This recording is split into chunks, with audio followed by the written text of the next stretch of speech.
Audiolivro Primeiro o Reino. Como uma pobre viúva nos ensina os princípios da verdadeira adoração. De Josanã Alves. Capítulo 13. O verdadeiro final feliz. Eleanor Roosevelt diz: a coisa mais impactante que há em qualquer relacionamento não é aquilo que se obtém, mas aquilo que se dá. Oswald Chambers diz: com Cristo, não é o quanto damos, mas o que damos é o verdadeiro teste. Vamos ser sinceros? Você não acha que está faltando alguma coisa na história da viúva? Leia novamente o relato de Marcos 12, versículos 41 a 44. O que está faltando nessa história? É claro, um final emocionante. Não quero ser desrespeitoso com a palavra de Deus, mas você não acha que uma narrativa de entrega tão grandiosa merecia um final mais impactante? Afinal, ela entregou tudo o que possuía ao templo do Deus de Israel. Será que a história não ficaria melhor com um final que não deixasse dúvidas sobre as vantagens de se imitar a atitude dela? Talvez um final assim: da sua pobreza, a viúva entregou tudo quanto possuía, todo o seu sustento. Mas assim que saiu do templo, ela recebeu um telegrama informando que um parente milionário havia morrido e que ela era a única herdeira. Assim, ela viveu o resto de seus dias em riqueza e fartura. Ou poderia ser o final assim: da sua pobreza, a viúva entregou tudo quanto possuía, todo o seu sustento. Mas quando estava indo para casa, ela passou ao lado de um campo e observou a ponta de alguma coisa brilhante, enterrada na terra. Ela começou a cavar e viu que havia encontrado um baú enorme cheio de moedas de ouro. Assim, ela viveu o resto de seus dias em riqueza e fartura. Porém, não é assim que a história termina. Se você observar bem, após fazer uma entrega completa, a história dela simplesmente tem um ponto final. E o verso seguinte diz que Jesus saiu do templo. Marcos 13, versículo 1. O relato simplesmente diz que ela entregou tudo o que tinha, todo o seu sustento e ponto final. Sabe por que a história termina assim? Porque é assim que a fidelidade a Deus funciona. Fidelidade não é uma moeda de troca pelas bênçãos de Deus. Não posso pensar biblicamente e ainda defender a ideia de que Deus está em dívida com alguém que decide se entregar completamente a Deus e a sua causa. No entanto, você pode até discordar dos finais opcionais que eu propus para a história da viúva. Mas imagino que você concorde que, como seres humanos, temos uma mentalidade de troca no relacionamento com Deus. Nossa mente funciona assim: faço boas coisas na vida cristã, obedeço ao máximo o que é esperado de mim e por isso mereço receber bênçãos e cuidados divinos. Devido a essa mentalidade, quando sofremos, a primeira coisa que perguntamos a Deus é: por que, Senhor? Quando nos deparamos com dias difíceis, começamos a procurar falhas e erros que justifiquem a dificuldade que enfrentamos. E quando o tamanho da dificuldade parece desproporcional às falhas que encontramos, dizemos ou pensamos que Deus não é justo, que Ele falhou e que não nos ama. Essa mentalidade de troca é amplamente combatida na Bíblia. Por exemplo, os amigos de Jó não conseguiam compreender como era possível coisas tão terríveis acontecerem a alguém justo. Por isso, passaram a maior parte do tempo tentando convencer Jó de sua injustiça e de que ele merecia as terríveis provações que o acometeram. Mas, no fim do livro de Jó, Deus se manifesta e fala a um deles: a minha ira se acendeu contra vocês e contra os seus 2 amigos, porque vocês não falaram a meu querido o que é reto, como meu servo Jó falou. Jó capítulo 42, versículo 7. Um dia Jesus estava diante de um cego, e os discípulos fizeram uma pergunta que expressava o pensamento daqueles dias, e em grande medida de nossos dias também. A história está registrada no Evangelho de João, capítulo 9. Enquanto Jesus caminhava, viu um homem cego de nascença, e os seus discípulos perguntaram: Mestre, quem pecou para que este homem nascesse cego? Ele ou os pais dele? João capítulo 9, versículo 1 e 2. Havia uma crença entre os judeus de que um cego de nascença estava destinado a ser um pecador e que sofria antecipadamente o castigo devido por sua vida futura de pecado. Esse pensamento derivava da crença de que havia o merecimento de bênçãos ou maldições pelos atos cometidos. A ideia era: ou eu estou em dívida para com Deus, ou ele está em dívida para comigo.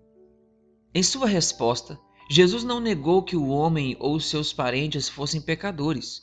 Ele afirmou que a cegueira não estava ligada a um ato pecaminoso ou que era fruto de uma punição divina. Por outro lado, Cristo não tentou explicar o sofrimento e o mal que atingiram o homem cego.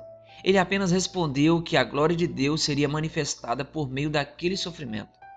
Pensar na fidelidade a Deus como moeda de troca nos afasta do verdadeiro motivo da fidelidade e da obediência, que é responder com amor a um Deus que amamos. Devemos eliminar a ideia de que nossa fidelidade precisa ser de alguma maneira recompensada por Deus. Quando agimos assim, na verdade dizemos que somos fiéis por amor à nossa própria causa e não por amor à causa de Deus.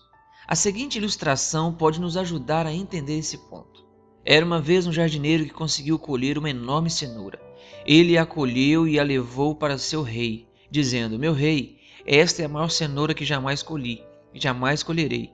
Assim quero lhe oferecer como prova de meu amor e respeito."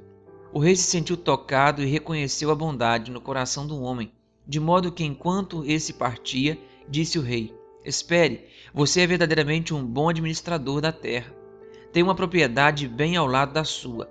Quero dá-la a você de presente para que possa plantar em toda aquela terra."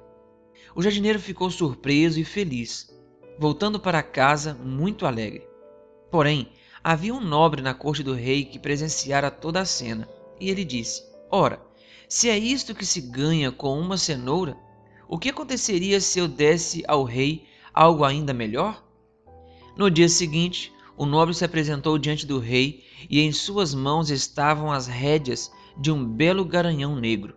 Ele se curvou e disse: "Meu senhor, eu crio cavalos, e este é o melhor cavalo que jamais criei e que jamais irei criar. Quero lhe dar de presente como prova de meu amor e de meu respeito." Mas o rei enxergou o coração do homem, agradeceu, aceitou o cavalo e o dispensou. O nobre ficara perplexo e magoado por não ter recebido uma recompensa proporcional ao seu presente. Então o rei disse: "Permita-me explicar. O jardineiro estava dando a cenoura a mim, mas você está dando o cavalo para si mesmo." É exatamente assim que agimos quando esperamos recompensas por nossa fidelidade. Esse não é o motivo correto para sermos fiéis. O verdadeiro motivo é expresso no seguinte verso bíblico: "Nós amamos porque Ele nos amou primeiro." 1 João 4, versículo 19. Esse verso deveria estar em nossa mente cada vez que obedecemos a Deus ou somos fiéis a Ele. Nossa fidelidade é apenas uma resposta ao grandioso amor e à fidelidade que temos recebido. Fidelidade, na verdade, é um exercício de memória. Precisamos olhar para o passado e perceber o que temos recebido de Deus para poder responder em fidelidade. Por exemplo, quando vamos devolver os dízimos e as ofertas, temos que olhar para o passado, perceber quanto Deus nos abençoou para em seguida calcular o dízimo e a oferta. Biblicamente, ninguém pode devolver dízimos e ofertas olhando para o futuro e prevendo o que receberá de volta. Só podemos devolver o que já temos. Assim, a devolução dos dízimos e das ofertas se torna uma celebração de gratidão pelo soberano cuidado de Deus por meu sustento. Esse é um dos motivos pelo qual o dia sagrado é o 7º dia da semana. Deus já lhe deu 6 dias de vida e ao chegar o pôr do sol do sábado, você deve olhar para trás e perceber o cuidado dele ao longo da semana. Assim, o sábado será um dia de celebração do que já recebi e não expectativa do que Deus me deve por eu guardar mais um sábado na vida. Em Deuteronômio 8, Moisés apresenta um lindo discurso em que Deus exorta o povo de Israel à obediência e à fidelidade. Quando lemos o texto com atenção, percebemos um detalhe incrível. Deus começa dizendo: "Tenham o cuidado de cumprir todos os mandamentos que hoje lhes ordeno." Versículo 1. Em outras palavras, Deus afirma: obedeçam, sejam fiéis às minhas ordens. Nos 19 versos seguintes, ele apresenta a maneira de ser fiel, e alguns termos são usados para fundamentar essa obediência. Os termos são: lembrem-se, versículo 2, não se esquecer, versículo 11, e lembrem-se, versículo 18. Ao longo da narrativa, Deus vai apresentando os fatos de que o povo de Israel deveria se lembrar para manter-se fiel. A Bíblia diz: lembrem-se de todo o caminho pelo qual o Senhor, seu Deus, os guiou no deserto durante esses 40 anos. As roupas que vocês usavam não envelheceram e os seus pés não ficaram inchados, porque o Senhor, o Deus de vocês, os faz entrar numa terra boa, terra de ribeiros de águas, de fontes, de mananciais profundos. No deserto os sustentou com maná. É Ele quem lhes dá força para conseguir riquezas. Deuteronômio 8, versículos 2, 4, 7, 16 e 18. Todo cristão deve fazer esse exercício de memória antes de praticar a fidelidade para com Deus. Costumo dizer que todo fiel tem uma linda história para contar sobre o que Deus é e faz em sua vida. Deus também apresenta em 2 versos as consequências de esquecer as bênçãos e dos cuidados já recebidos. Deuteronômio 8, versículo 11 a 14 diz: tenham o cuidado de não se esquecer do Senhor, seu Deus. Não aconteça que depois de terem comido e estarem fartos, depois de haverem edificado boas casas e morado nelas, depois de se multiplicarem o seu gado e os seus rebanhos, e aumentar a sua prata e o seu ouro, e ser abundante tudo o que vocês têm, se eleve o seu coração e vocês esqueçam do Senhor, seu Deus, que os tirou da terra do Egito, da casa da servidão. A infidelidade é resultado do esquecimento, pois a infidelidade tem memória curta. Já a gratidão e a fidelidade conseguem se lembrar de tudo o que já receberam e responder à altura dessas lembranças. Por isso preciso repetir e enfatizar essa verdade para que você nunca esqueça. Fidelidade é um contínuo olhar para o passado e se lembrar das bênçãos recebidas para responder à altura do que já recebemos. Hoje, quero convidar você a terminar a leitura deste capítulo fazendo uma lista das bênçãos e dos cuidados recebidos que o inspiram e levam a responder em obediência e fidelidade. Diga assim: Senhor, quero sempre lembrar que, e descreva, e também que, e além disso, que. Faça assim a sua oração hoje a Deus. Após isso, acesse o link na descrição desse áudio aqui no YouTube e relembre os verdadeiros princípios da fidelidade.